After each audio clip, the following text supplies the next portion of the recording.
Hi hello welcome to our channel. నేను మీ శ్రీ. ఈ సిరి ఏంటి రాక్షసుడు అంటూ ఏదో స్టోరీ తీసుకొచ్చింది అనుకుంటున్నారా?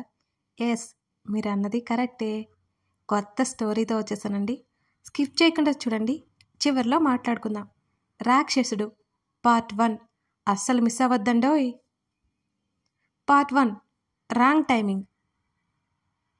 ఇతను రాక్షసుడు కాక మరేమిటి? చిచి, వీడి ముఖం జన్మలో కూడా చూడకూడదు. నేను అనుకున్నవన్నీ జరుగుతాయా ఏంటి? దేవుడు కూడా నా మీద పగబట్టేశాడు. మరి నేను వద్దు కనిపించకూడదు అనుకున్న వ్యక్తి నా కళ్ళ ముందు మెదులుతూ ఉంటేనే నా ఒళ్ళు మండిపోతుంది. అసలు తను ఎలాంటి వాడైనా కానీ నా వరకు రానంత వరకు తనకి నాకు ఏ సంబంధం లేదు. కానీ నా లైఫ్లో లెగ్గెట్టి నాకు తిక్క రేపుతున్నాడు ఇతగాడు. నాకు గాని దేవుడు ఒక వరమిస్తే ఏం చేస్తానో తెలుసా? వీన్ని తొక్కి నారతీస్తాను. ఎప్పుడైతే నాకు పరిచయం అయ్యాడో అప్పటినుంచి నేను ఎక్కడా వినని తిట్లు కూడా నాకు వచ్చేస్తున్నాయి. అలా తిడుతున్నాను అతన్ని. టవల్తో బయటికి వచ్చిన తన్ని చూసి నేను ఉలిక్కిపడ్డాను. హేయ్, ఏంటిది? బుద్ధి లేదా నీకు? చిచి, సిగ్గులేదు నీకు అని గట్టిగా కళ్ళు మూసుకున్నాను.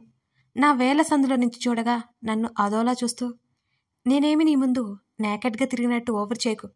నువ్వు నీ బొప్పాయి బేరాలు వెళ్ళి అవతలికి విసురుగా నన్ను నెట్టేసి సోఫా మీదున్న మరో టవల్ తీసుకున్నాడు అతను. ఓహో, ఇందుకా వచ్చింది బాబోయ్, నేను ఇంకేదో అనుకున్నాను. దేవుడా, ఎందుకయ్యా వీని నాకు తగిలించావు? తగిలిస్తే తగిలించావు.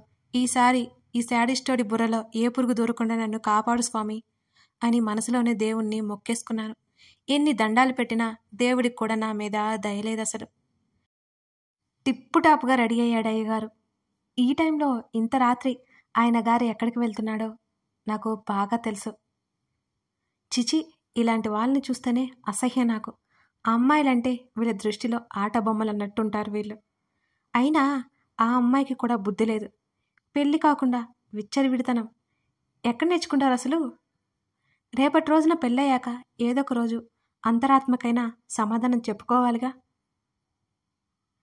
నా పక్క నుంచి వెళ్తుంటే అసహ్యంగా చూశాను అతని వైపు. నన్ను సీరియస్గా చూసి నా బుగ్గలు వత్తి పట్టుకున్నాడు గట్టిగా. నొప్పికి అరిచి విడిపించుకోవడానికి చూశాను నేను. ఏంటలా చూస్తున్నావు? అసహ్యంగా ఉందా నన్ను చూస్తుంటే అని కోపంగా అతను అడుగుతుంటే, వదులు వదులు, ఇట్స్ హర్టింగ్ అన్నాను నేను కన్నీళ్ళు వదిలేస్తూ. ఇంకోసారి మనసులో కూడా నా గురించి అనుకోకు, నేను రాక్షసుని చంపి పూడుస్తా అని నన్ను వదిలేసి వెళ్ళిపోయాడు ఎవరో అమ్మాయి దగ్గరికి. నేను ఎలాగో వాడికి అవకాశం ఇవ్వనుగా, అందుకే తన దారులు తను వెతుక్కుంటూ పోయాడు. బాల్కనీలో చంద్రుడిని చూస్తూ కూర్చున్నా. నా ఆలోచనలో 6 నెలలు వెనక్కిపోయాయి. మొదటిసారి వాడిని చూసిన దగ్గర నుంచి నాకు కష్టాలే.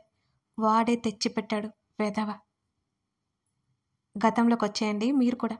అమ్మా అమ్మా, ఇంటర్వ్యూకి టైం అయింది, బాయ్ అంటుంటే తినేసి వెళ్ళవే అని అరుస్తున్న అమ్మ మాటలు చెవికి ఎక్కించుకోకుండా బయటికి పరిగెట్టా. గబగబా బస్టాండ్కి వెళ్ళి 20వ నెంబర్ బస్ కోసం కళ్ళు కాయలు కాచేలే కానీ ఓ మాదిరిగా ఎదురు చూస్తూ బస్ డ్రైవర్ని తిట్టుకుంటూ తిట్టేస్తున్నాను నేను. నా ఇంటర్వ్యూకి టైం అవుతుంటే అరగంట ఆలస్యం చేశాడు బస్ డ్రైవర్. మరి లేట్గా వచ్చిన బస్ ఎక్కి డ్రైవర్ని ఒక్క చూపు చూసి సీట్లో కూర్చున్నా. టికెట్ అట్టు వచ్చిన కండక్టర్కి చిల్లరిచ్చి టికెట్ తీసుకున్నా. డబ్బిచ్చాను. అయినా అదోలా చూశాడు. మనం లెక్క చేయలేదు. 2 నిమిషాలు పట్టింది అతనికి నేను ఇచ్చిన చిల్లర లెక్క పెట్టుకోవడానికి. నన్నోసారి విసుగ్గా చూసి వెళ్ళిపోయాడు. చిల్లరైతేనేం, అది కూడా డబ్బేగా. ఏంటో ఈ మనుషులు, కాగితాల కన్నా బరువైన వస్తువులేగా ఈ రూపాయి బిళ్ళలు. నేను దిగాల్సిన స్టాప్ రావడంతో ఆలోచనలు కట్టిపెట్టి బస్ దిగి ఇంటర్వ్యూ జరిగే నా ఆఫీస్కి వెళ్ళాను. అప్పటికే అరగంట అయిందట ఇంటర్వ్యూ చేయడం ఆపేసి. చాలా లేట్ అయింది. ఛా, మంచి ఆఫీస్, మంచి శాలరీ ఇచ్చేవాళ్ళు అనుకుంటూ ఉండగా ఎక్స్క్యూజ్ మీ పిలుపు వినిపించి వెనక్కి తిరిగి చూశాను నేను. ఒక అతను నన్నే చూస్తూ మీరు అని అడిగాడు. ఇంటర్వ్యూ కోసం వచ్చానండి మెల్లిగా అన్నాను నేను. చేతుకున్న వాచ్ వైపు ఒకసారి చూసుకొని, అవును అయిపోయాయి, మీరు ఒక్కరే ఉన్నారు కదా, పర్లేదు నాతో రండి అని అతను అనగానే అతని వైపు ఆశ్చర్యంగా చూశాను.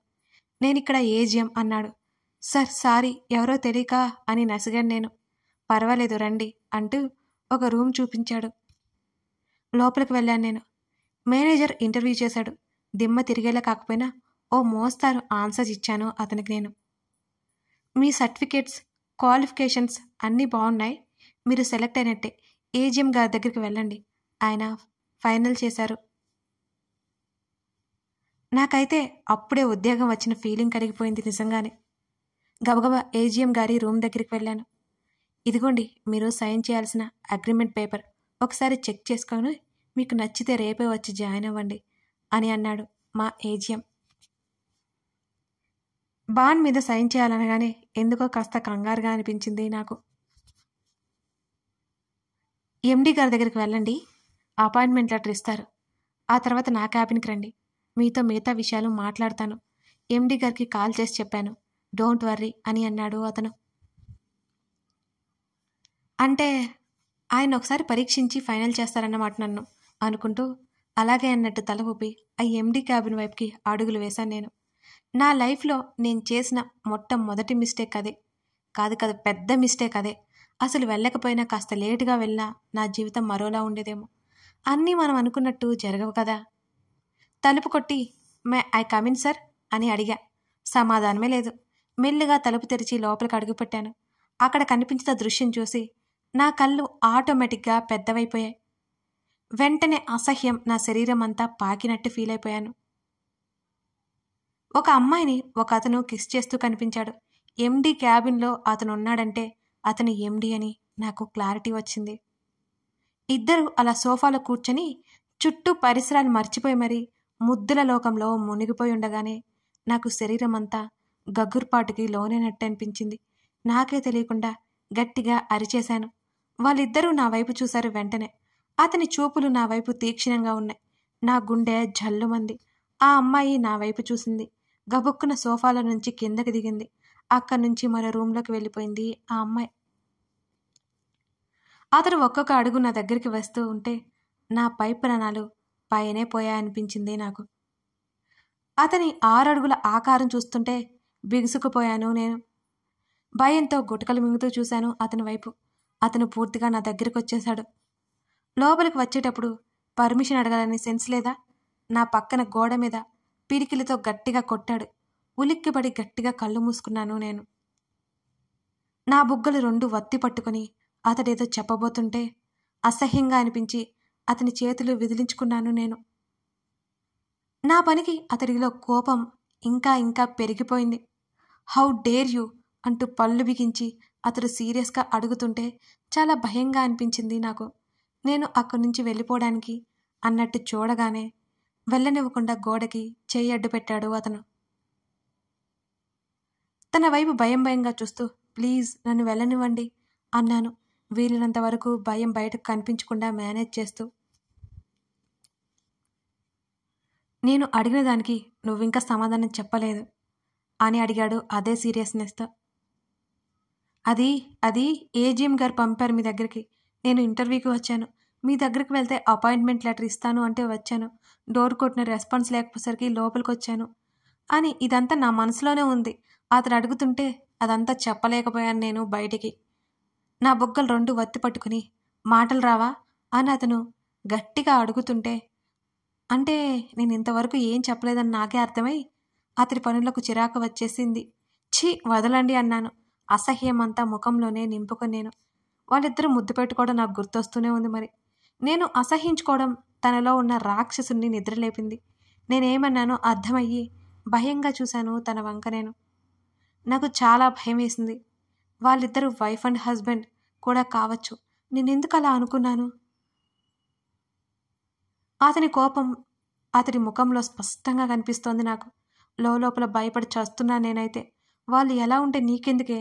నేను అలా నోరు జారి ఉండకూడదు. నా బుగ్గలు గట్టిగా ఒట్టి పట్టుకుని మరొక చేత్తో భుజాన్ని గుచ్చి పట్టుకున్నాడు అతను. చూసినా నాకు ఎంత అసహ్యంగా ఉంటుందో, ఆ సిచ్యువేషన్లో ఉన్న వాళ్ళకి ఎంత ఎంబారిజన్గా ఉంటుందో నేను ఆ క్షణంలో అసలు అనుకోలేదు. ప్లీజ్ లీవ్ మీ అన్నాను భయంతో. నొప్పితో కన్నీళ్ళు వస్తున్నాయి నాకు. స్వతహాగా నేను ధైర్యవంతురాల్ని, కానీ ఆ టైంలో బాగా భయపడిపోయాను. కారణం నా ఎదురుగా ఉన్న ఆ 6 అడుగుల కటౌట్ చూస్తుంటే నాకు నిజంగానే భయపడి చచ్చిపోతున్నాను.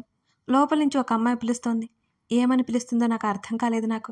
ఆ పేరు ఎక్కడో విన్నట్టే ఉంది కానీ ఐడియా రావట్లేదు. అతను అటువైపు చూసి కాస్త పట్టు విడిచాడు. గట్టిగా 2 చేతులతో అతను నెట్టేసి నా బ్యాగ్ తీసుకుని బయటికి పరిగెత్తాను.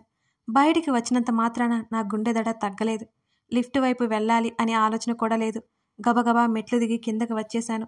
అపాయింట్మెంట్ లెటర్ తీసుకున్నారా అని ఏజిఎం ఎదురొచ్చాడు నాకు. నాకు ఈ ఉద్యోగం వద్దు, నేను వెళ్ళిపోవాలి, తప్పుకోండి అన్నాను భయంగానే వెనక్కి చూస్తూ. Are you mad? నీ శాలరీ ఎంత తెలుసా? 1,00,000 రూపీస్. నన్ను పిచ్చిదానిలా చూస్తున్నాడో మరి ఆశ్చర్యంగా చూస్తున్నాడో నాకైతే అర్థం కాలేదు కానీ నా వైపు అదోలా చూశాడు ఆ ఏజిఎం. అయినా సరే నేను ఇక్కడ ఉండను, త్వరగా తప్పుకోండి, నేను వెళ్ళిపోవాలి అని అన్నాను తొందర చేస్తూ అతన్ని. అతడు ఆశ్చర్యంగానే చూస్తున్నాడు నన్ను. తప్పుకున్నాడు. ఒక క్షణం ఆలస్యం చేయకుండా బయటికి పరిగెత్తాను. బయటికి వచ్చి కనిపించిన ట్యాక్సీ ఎక్కేశాను. అయినా నా గుండె దడ తగ్గలేదు అసలు.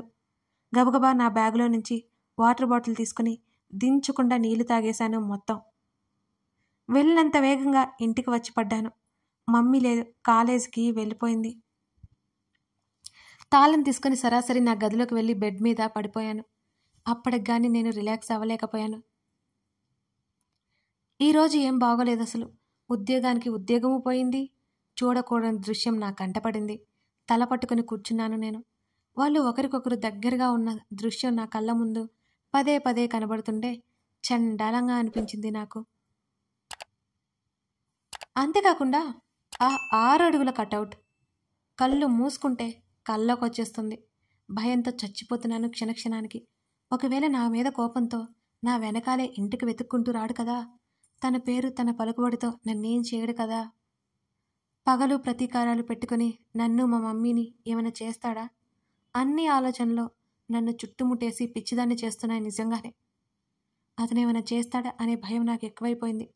చిచి, నేను ఎక్కువ ఆలోచిస్తున్నానేమో. ఆఫ్టర్ ఆల్ నేను ఒక మామూలు వ్యక్తిని. అలాంటి వాళ్ళు అసలు నన్ను పట్టించుకోరు, నిజమే. అయినా ఏమైనా చేస్తే నేను ఊరుకుంటానా ఏంటి? మా మమ్మీ జోలికి వస్తే కత్తితో పొడి చంపేస్తాను అని మనసులో అనుకున్నాను కచ్చగా. అదే సమయంలో నా ఫోను పదే పదే మోగుతోంది. బ్యాగులో నుండి ఫోన్ బయటికి తీసి ఒక్క క్షణం ఆగిపోయాను అలాగే. అసలు కాల్ లిఫ్ట్ చేయకూడదు అనుకున్నాను నేను. పదే పదే చేస్తుంటే ఏం చేయాలో తోచలేదు నాకు. సరిగ్గా అప్పుడే ఒక మెసేజ్ నోటిఫికేషన్ వచ్చింది నా ఫోన్కి. హో మై గాడ్ అనుకుని మెల్లిగా కాల్ లిఫ్ట్ చేశాను నేను. మిస్ సాక్షి అని డౌట్గా ఎవరితో గొంతు వినిపిస్తోంది. అవును అన్నాను భయపడిపోతున్నా నేను. ఎందుకంటే అది నేను వెళ్ళిన ఆఫీస్ నుంచి వచ్చిన కాల్ మరి. మీ సర్టిఫికేట్స్ మా ఆఫీస్లో ఉన్నాయి, వచ్చి కలెక్ట్ చేసుకోండి అని వినిపించింది అవతల నుంచి స్వరం. అవతల వారి నుంచి ఆ మాట వినగానే నా గుండె గబుక్కున పొట్టలోకి జారిపోయింది అసలు. నేను మళ్ళీ అక్కడికి వెళ్ళాలా? దేవుడా, వెళ్తే బ్రతికి బట్ట కడతానా? అసలు తిరిగి వస్తానా? నన్ను ఏదైనా చేరు అని గ్యారంటీ ఏంటి? అతి ఆలోచనలో లేక అదే జరగబోతుందనో భయమో నాకు తెలియలేదు. హలో మిస్ సాక్షి ఉన్నారా అని వినిపించింది అవతల నుంచి కంఠం. హా వస్తాను అన్నాను నేను. ఈవినింగ్ లోపల వచ్చి కలెక్ట్ చేసుకోండి అని అతను అంటుంటే భయంతో బిక్క చచ్చిపోయాను నేను. మళ్ళీ వెళ్ళాలి అనుకుంటుంటే నాకు చచ్చేంత కష్టంగా ఉంది. వెళ్ళకపోతే నా సర్టిఫికేట్స్ అన్నీ గోయిందా. ఏం చేయాలో తోచలేదు నాకు. పోయి ఆ పులి నోట్లో పడతానేమోనని నాకు విపరీతమైన భయం కలిగింది. సాయంత్రం వెళ్తే బెటర్ ఏమో, ఎంతైనా ఎండి కదా, త్వరగానే వెళ్ళిపోతాడేమోలే అనుకున్నాను నేను. మధ్యాహ్నం మమ్మీ ఇంటికి వచ్చింది. మా మమ్మీ అసిస్టెంట్ ప్రొఫెసర్. నాకంటే డబుల్ వయసు ఉన్నా మా మమ్మీ నాకు అక్కలాగా కనబడుతుంది. అప్పుడప్పుడు మా మమ్మీని చూస్తుంటే నాకు చాలా గర్వంగా అనిపిస్తుంది కూడా. అందులో నా పోలికలే వచ్చాయి మరి మా మమ్మీకి. అదే మాట నేనంటే మా అమ్మమ్మ నా తల మీద ఒక్కటేస్తుంది. మాతో పాటు మా అమ్మమ్మ కూడా ఉంటుంది. అమ్మమ్మ ఏం ఊరుకుండదు. ఈ వయసులో కూడా పిల్లలకి పాఠాలు చెప్తుంది టీచర్గా. ఏం చేద్దాం, తల్లి కూతుర్లు ఇద్దరు జ్ఞానాన్ని బోధించే స్థానంలో ఉన్నారు మరి. వాళ్ళు పొద్దున్నుంచి సాయంత్రం దాకా నిలబడి ఎలా పాఠాలు చెప్తారో ఏమో, నాకైతే అర్థం కాదు బాబు. ఉదయం నుంచి మాట్లాడి సాయంత్రం అయ్యేసరికి ఇద్దరు నోటిని కుట్టుకున్నట్టు ఉంటారు. నేను వచ్చి వాగుతున్నా నాకు సమాధానం ఇవ్వరు సరిగ్గా. ఆ అంటారు. సోనా భోజనం చేసావా? దిగులుగా సోఫాలో కూర్చుని నన్ను పిలిచింది మా మమ్మీ. అప్పటికే 2 అయింది మరి. సోనా అంటే ఎవరో అనుకోకండి. నా పేరే, అది కూడా నా ముద్దు పేరు. సోనా అంటే బంగారం కదా. మా మమ్మీ అలా పిలుస్తుందన్నమాట నన్ను, సోనా అని. మా మమ్మీ వైపు చూస్తూ లేదన్నట్టు తల ఊపాను నేను. ఎందుకు? బ్యాగు సోఫాలో పెట్టి ఫ్రిడ్జ్ వైపుకి వెళ్ళి చల్లటి వాటర్ తీసుకొని తాగుతోంది మా మమ్మీ. మాట్లాడలేదు నేను. మా మాటల్లో మేముండగానే మా అమ్మమ్మ కూడా ఇంటికొచ్చింది. ఇంటర్వ్యూ పోయి ఉంటుంది అన్నది మా అమ్మమ్మ. ముసలి, నువ్వు ఆగు. నేను ఇంటర్వ్యూకి అసలు అటెండ్ అవ్వడం, అది పోవడం జరిగే పనేనా అంటూ ఫోజు కొట్టాను. అబ్బో, మా గొడవ అలవాటైనట్టు మా మమ్మీ ఇక ఏమీ పట్టించుకోలేదు మమ్మల్ని. బెడ్రూమ్లోకి వెళ్ళి మా మాటల్లో మేము ఉండగానే చీర మార్చుకుని కుర్తీలోకి మారిపోయింది మా మమ్మీ. తను కిచెన్లోకి వెళ్ళి మా ముగ్గురు కోసమే ప్లేట్లో భోజనం సర్దుతోంది. మరి ఎందుకో ఏదో పోగొట్టుకున్న దానిలా ముఖాన్ని ముచ్చుగా పెట్టుకున్నావు అని అడిగి నేను చెప్పేదైనా కనీసం వినకుండా అలాగే మా అమ్మమ్మ కూడా చీరలో నుండి చురిదార్లోకి మారిపోయింది. ఏం చేద్దాం, మోడర్న్ మమ్మీ, మోడర్న్ అమ్మమ్మ. నాకు ఇద్దరు నాకంటే అందంగా ఉంటారు, కనబడుతున్నారు కూడా. అమ్మమ్మ వచ్చాక ముగ్గురికి భోజనం ప్లేట్లు ఇచ్చింది మా మమ్మీ. సాధారణంగా నేను వీళ్ళ దగ్గర ఏ విషయం దాచను. మా మమ్మీ అయినా అప్పుడప్పుడు నన్ను వారిస్తుందేమో, కానీ మా అమ్మమ్మ మాత్రం నేను చెప్పేది ఇంట్రెస్టింగ్గా వింటుంది కూడా. అలా చెప్పొచ్చో లేదో నాకు తెలియదు, కానీ లోపల దాచిపెట్టుకుంటే నా పొట్ట పేలిపోతుందని భయంతో చెప్పక తప్పలేదు నాకు. అందుకే మొత్తం వివరంగా జరిగింది మొత్తం పూసగుచ్చినంత కాకపోయినా పూసలు పేర్చినట్టు చెప్పేశాను వాళ్ళతో. మా అమ్మమ్మ అయితే నోరు తెచ్చుకొని చూసింది నన్ను. సోనా, ఇలాంటివి ఎవరైనా చెప్తారా? ఎప్పుడు నేర్చుకుంటావో? మా మమ్మీ నన్ను కసిరింది. మీకే ఇలా ఉంటే అక్కడ లైవ్లో చూసినా నాకెలా ఉంటుంది మమ్మీ? దెబ్బకు దడుచుకొని పారిపోయి వచ్చాను నేను అన్నాను నేను. ఆ సీన్ గుర్తొచ్చి మళ్ళీ చెమటలు పట్టాయి నాకు. అసలు బుద్ధిందా నీకు? తలుపు తట్టాలి, లోపలికి రమ్మంటేనే వెళ్ళాలి, తప్పంతా నీదే. ఇవన్నీ ఎప్పుడు తెలుసుకుంటావు నువ్వు? పాపం ఆ అమ్మాయి ఎంత షైగా ఫీల్ అయి ఉంటుందో అంటూ మా అమ్మ నాకు చివాట్లు పెట్టింది. నేను ముఖం మార్చేసుకున్నాను మా మమ్మీ మాటలకి. మా దగ్గర అయితే చెప్పావు, ఎక్కడా బయట చెప్పుకో, కాస్త లోపల దాచుకోవడం కూడా నేర్చుకో అని ఆపకుండా తిట్టేసి భోజనం ముగించుకొని గదిలోకి వెళ్ళిపోయింది మా మమ్మీ. నేను అలిగినట్టు ముఖం పెట్టుకొని మెల్లిగా తింటున్నాను. మీ అమ్మ అంతే అంటుంది, పట్టించుకోవద్దు. ఇంతకీ లైవ్ కిస్ చూసావన్నమాట అంది మా అమ్మమ్మ నన్ను ఆట పట్టిస్తూ. నేను కొరకొరా చూశాను అమ్మమ్మ వైపు. లైట్లే, ఫ్యూచర్లో నీకు డౌట్ ఉండదులే అని కన్ను కొట్టింది మా అమ్మమ్మ. నీ ఏజ్కి తగ్గట్టు మాట్లాడు అన్నాను నేను కోపంగా. ఇప్పుడు నా ఏజ్కి ఏమైందే? నేను స్వీట్ 60 అంటూ నా బుగ్గ తట్టి తినడం పూర్తి చేసుకుని వెళ్ళిపోయింది మా అమ్మమ్మ. మా అమ్మ నన్ను తిట్టిన ప్రతిసారి ఏదోటి కామెడీ చేసి నన్ను నవ్విస్తుంది అమ్మమ్మ. అలాగని వాళ్ళిద్దరూ ఊరికే ఉండరు. బోల్డంత కష్టం చేసుకుని ఈ స్థాయికి వచ్చారు. నన్ను పెంచడానికి కూడా చాలానే కష్టపడ్డారు. అందుకే నాకు ఈ ప్రపంచంలో వాళ్ళిద్దరూ అంటే చాలా చాలా ఇష్టం. వాళ్ళు నా కోసం ఏమైనా చేస్తారు. నేను వాళ్ళ కోసం ఏమైనా చేయడానికి సిద్ధంగా ఉన్నాను. ఇప్పటికైనా వాళ్ళకి రెస్ట్ ఇచ్చి మంచి ఉద్యోగంలో చేరాలని నా కోరిక. ఆ శాలరీ అంతా వారి చేతుల్లో పెట్టేయాలని నా ఆశ. నా కలలు బోల్డన్ని ఉన్నాయి. ఇంకాసేపట్లో మళ్ళీ ఆ రాక్షసుడి ఆఫీస్కి వెళ్ళాలని గుర్తుకొచ్చి అదిరిపడ్డాను నేను. కథ కొనసాగుతోంది. అదన్నమాట సంగతి. సోనా అలియా సాక్షి ఆఫీస్కి ఇంటర్వ్యూ కోసం వెళ్ళి ఒక కిస్ చూసింది. అదేనండి, కిస్ సీన్ చూసింది.